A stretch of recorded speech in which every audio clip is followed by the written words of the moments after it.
So welcome back. We're going to finish up our lessons with dividing fractions. So let's look at just something like, for instance, if we say $5 divided in a half, divided by a half. What that's essentially saying is how many halves does it take to get 5? Remember, for every division problem, there's also this multiplication problem. So 5 divided by 1/2 is going to be something, which means that something times a half should get me back to 5. So what I'm also thinking is how many halves does it take to get to 5? Well, I do know it takes 2 halves to get a whole. So it sounds like it's going to take 10 halves to give me 5. So if I put a 10 here, 10 halves would indeed give me same thing as 5. So it does check out. So a lot of us find that thinking a little strange. So what we look for is patterns. Remember when I said divide by 10 earlier, we multiplied by a half. Or if I said divide by 2, if I divide by 10, we multiplied by 1/10. If I divided by 2, we multiplied by a half. So what we're learning is division is closely related to multiplying by what we call the reciprocal. In elementary terms, we call it the Kentucky chicken fried method. So in other words, we keep, change, and flip. So we Kentucky chicken fried, if you will. So our strategy basically is keep the first fraction the same. We want to change division and multiplication because that's legal.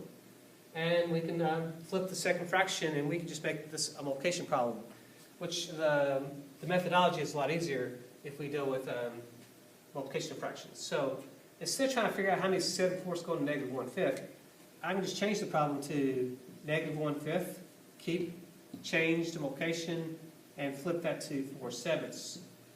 And then all I got to do now is cancel out any like factors. I don't see any like factors happening, so you just multiply straight across, and I would get negative 4/35. And there you go.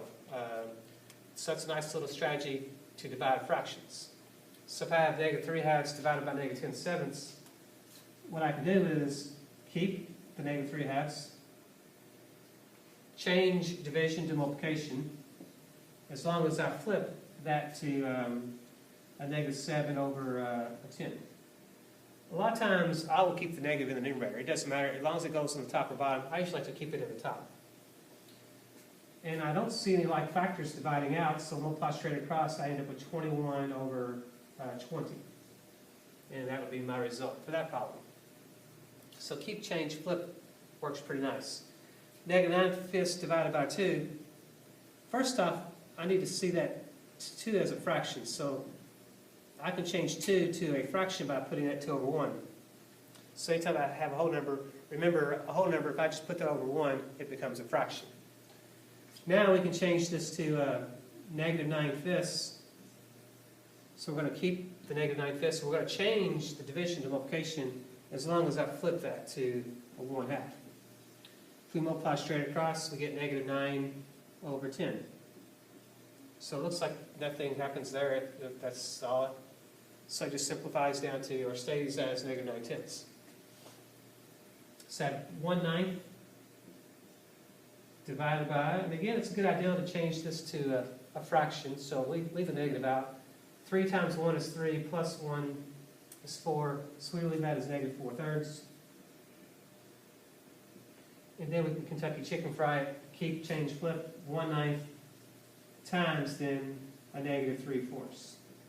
Again, I just feel like standard practice in algebra is, if all possible, keep that negative in the numerator. If it needs to be stuck in the denominator, that's fine. In the end, we'll play it from there, but I always like to keep the negative in the top. So on this one, I do see something going on here. That 9 and 3 have some common factors, so I can divide a 3 out. That changes to a 1, that changes to a 3, and then I have a negative 1. I have a 1 times negative 1, which is negative 1/12. So I end up with negative 1/12 as my answer. So hopefully you find those examples useful. And that concludes our lessons on fractions. Stay tuned.